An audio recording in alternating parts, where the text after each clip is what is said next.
Good morning, नमस्ते, सुप्रभात बच्चों। हिंदी की कक्षा में मैं विवेक मिश्रा आप सभी का स्वागत करता हूं। और आज हम व्याकरण के अंतर्गत पाठ पढ़ेंगे। पाठ 7 समास परिचय। और समास परिचय में आपको मैं समास से संबंधित जानकारी प्रदान करूंगा। तो आइए देखते हैं समास के बारे में। यहाँ पर लिखा हुआ है समास, और समास को अंग्रेजी भाषा में आप कंपाउंड भी कह सकते हैं। तो सबसे पहले हम जानेंगे यहाँ पे समास किसे कहते हैं। तो लिखा हुआ यहाँ पर समास से तात्पर्य है संक्षेप या संयोग, अर्थात दो या दो से अधिक शब्दों को मिलाकर एक कर देना। अब यहाँ पर ध्यान देने वाली बात ये है कि समास किसे कहते हैं। समास दो या दो से अधिक सार्थक शब्दों के संक्षेपीकरण से बने हुए एक नए सार्थक शब्द बनाने की प्रक्रिया को समास कहते हैं। ये तो एक सामान्य सी परिभाषा हुई, लेकिन बात समझने की अगर हो तो इसमें दो तीन चीज़ें जो है ध्यान देने योग्य हैं। दो तीन बातें ध्यान योग्य हैं। क्या हैं कि सबसे पहली बात तो ये कि इसमें दो शब्द होने चाहिए, दो पद होने चाहिए, और दोनों पदों को मिला करके जब एक समस्त पद बनेगा, दोनों को मिला करके जो संयुक्त होकर के समस्त पद बनेगा, उसे ही हम समास कहेंगे। सदैव ये बात ध्यान रखनी है कि एक पद का जो भी शब्द होगा उसमें कोई भी समास नहीं होगा। तो यहाँ पर आपने परिभाषा में देखा कि दो या दो से अधिक शब्दों के संक्षेपीकरण से बने हुए, संक्षेपीकरण मतलब दोनों को इकट्ठा करने से बने हुए एक नए सार्थक शब्द। ध्यान रखेंगे कि वो शब्द जो है वो सार्थक, एक निश्चित अर्थ देने वाला हो। तो इस प्रक्रिया को समास कहते हैं। जैसे यहाँ पर लिखा है उदाहरण के लिए, चंद्रमा के समान मुख चंद्रमुख, रसोई के लिए घर रसोई घर, गाय के लिए शाला गौशाला। अब हम यहाँ पर समास से संबंधित कुछ और बातें जो यहाँ पर लिखी गई हैं वो हम आपको बताते हैं। समास मुख्यतः संस्कृत भाषा में प्रयोग में आते हैं, परंतु हिंदी भाषा में भी इनका प्रचलन है। जब संस्कृत के शब्दों को समास के रूप में लिखा जाता है तब उनमें संधि या शब्द संयोग भी हो सकता है।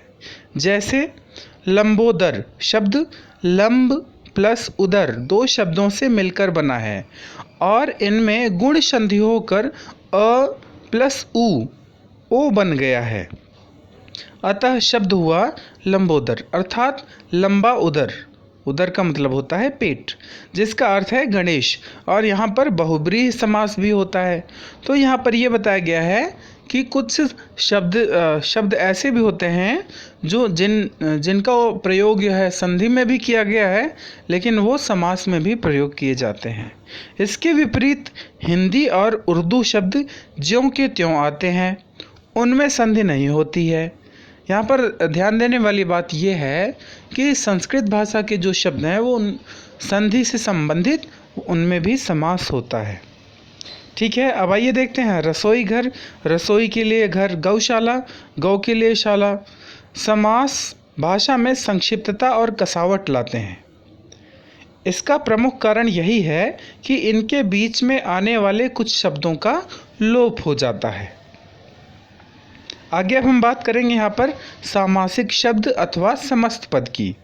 तो आइए देखते हैं कि सामासिक शब्द और समस्त पद किसे कहते हैं। दो या दो से अधिक शब्दों के बीच पारस्परिक संबंध बताने वाले शब्दों अथवा प्रत्ययों का लोप होने पर उन दो या दो से अधिक शब्दों में से जो स्वतंत्र शब्द बनता है उसे सामासिक शब्द कहते हैं। जैसे राजा का कुमार राजकुमार। आगे है, इस शब्द में का कारक का प्रयोग इसे स्पष्ट करने के लिए किया गया है। यदि इसको हटा दिया जाए तो शब्द बनेगा राजकुमार, अतः इसे सामासिक शब्द कहा जाएगा।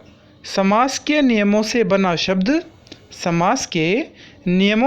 शब्द समस्त पद होता है। इसमें सदैव दो पद होते हैं। पहले पद को पूर्व पद और दूसरे पद को उत्तर पद कहते हैं। ध्यान रखेंगे, पहले पद को पूर्व पद कहेंगे और दूसरे पद को कहेंगे उत्तर पद। जैसे चंद्रमा के समान मुख में चंद्रमा पूर्व पद और मुख उत्तर पद है। तथा चंद्रमा समस्त पद है। तो यहाँ पर ध्यान रखेंगे कि समास में आपको पूर्व पद और उत्तर पद का ज्ञान होना चाहिए। पूर्व पद और उत्तर पद दोनों मिल करके समस्त पद बनाते हैं। अब यहाँ पे दूसरा है ख, समास विग्रह। समास के पदों को अलग अलग करने की प्रक्रिया को समास विग्रह कहते हैं।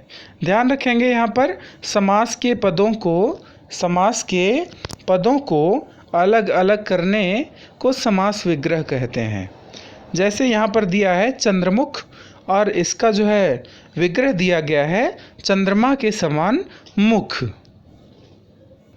तो आइए अब बात करते हैं समास के भेदों की। तो यहाँ पर लिखा हुआ है कि समास में 2 पद होते हैं, पूर्व पद और उत्तर पद। इस आधार पर समास के 6 भेद किए गए हैं। कितने भेद हैं? 6 भेद हैं। पहला है अव्ययी भाव समास, दूसरा है तत्पुरुष समास, तीसरा है कर्मधारय समास, चौथा है द्विगु समास और 5वां द्वंद्व समास, 6वां बहुब्रीहि समास है। आइए सबसे पहले हम यहाँ पर जानेंगे अव्ययी भाव समास के बारे में। तो मैं बताना चाहूँगा कि जिस समस्त पद का पूर्व पद अव्यय और प्रधान हो, मतलब अव्यय भी हो और प्रधान भी हो, और उत्तर पद संज्ञा या विशेषण हो, और जो दूसरा पद है वो संज्ञा हो या विशेषण हो। जैसे यथाशक्ति, शक्ति के अनुसार, शक्ति के अनुसार। इसके अलावा आजन्म जन्म पर्यंत। ठीक है, फिर से देखेंगे, जिस समस्त पद का पूर्व पद अव्यय और प्रधान हो, जिस समस्त पद का पूर्व पद अव्यय और प्रधान हो और उत्तर पद संज्ञा या विशेषण हो और समस्त पद का ही अव्यय काम करे, और समस्त पद जो है वो अव्यय का ही काम करे, तो उसे अव्ययी भाव समास कहते हैं। अब यहाँ लिखा हुआ है संस्कृत में पहला शब्द अव्यय होता है और दूसरा शब्द संज्ञा या विशेषण होता है। जैसे यथाशक्ति, शक्ति के अनुसार, आजन्म जन्म पर्यंत। इन दोनों उदाहरणों में यथा और आ अव्यय शब्द हैं जो पूर्व पद के रूप में प्रयुक्त हुए हैं। इनसे बना समस्त पद अव्यय का काम कर रहा है। लेकिन हिंदी में पहला शब्द बहुधा संज्ञा होता है, जैसे घर घर, हाथों हाथ, पल पल आदि। अव्ययी भाव समास में फारसी शब्द अधिक मिलते हैं, जैसे हर रोज़, हर साल, बेशक, बेफायदा, बखूबी आदि। कुछ शब्द 2 भाषाओं से मिलकर बनते हैं, जैसे हर घड़ी, बेकाम, बेखटके। ध्यान रहे ये शब्द हिंदी भाषा में प्रयुक्त हो रहे हैं पर हिंदी के नहीं हैं। इसकी जानकारी आपको पहले भी शब्द विचार के अंतर्गत दी भी गई है। अव्ययी भाव समास के कुछ और उदाहरण इस प्रकार हैं। यहाँ पे समस्त पद दिया गया है और विग्रह दिया गया है। यथामति, मति के अनुसार, एकाएक, अचानक, प्रतिदिन, दिन दिन, प्रत्येक दिन, हाथों हाथ, एक हाथ से दूसरे हाथ।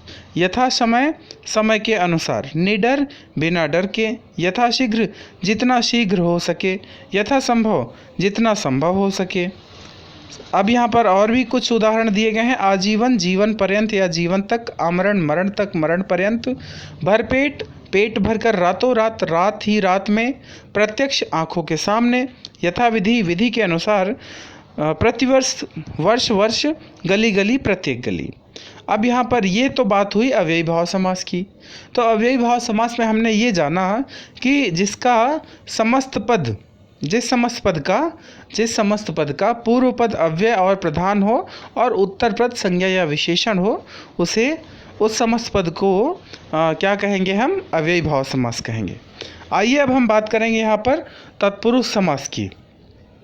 तो तत्पुरुष समास में क्या होता है कि जिस समस्त पद में पूर्व पद संज्ञा तथा विशेषण, जिस समस्त पद में पूर्व पद संज्ञा अथवा विशेषण तथा उत्तर पद संज्ञा और प्रधान पद होता है, उसे तत्पुरुष समास कहते हैं। समास करने पर दोनों शब्दों के बीच जिन विभक्तियों का लोप होता है उसके आधार पर तत्पुरुष समास के 6 भेद होते हैं। यहाँ पर ध्यान रखेंगे कि तत्पुरुष समास को जानने के लिए आपको कारक का ज्ञान होना अति आवश्यक है, क्योंकि ये जो तत्पुरुष समास के 6 भेद हैं ये पूरी तरह से कारक के ऊपर ही आधारित हैं। तो आइए देखते हैं, आइए यहाँ पर देखेंगे हम कि कौन कौन से जो है तत्पुरुष समास कारक के आधार पर यहाँ पर हमें पढ़ने हैं। तो यहाँ पर लिखा हुआ है, पहला कर्म तत्पुरुष, दूसरा है करण तत्पुरुष, तीसरा है संप्रदान तत्पुरुष, चौथा है अपादान तत्पुरुष, पांचवा है संबंध तत्पुरुष और छठा है अधिकरण तत्पुरुष। तो ये थे तत्पुरुष समास। तत्पुरुष समास में अब मैं बारी बारी से एक एक करके मैं आपको अगली वीडियो में उदाहरण सहित मैं इसके बारे में व्यापक रूप से चर्चा करूँगा। ठीक है, धन्यवाद।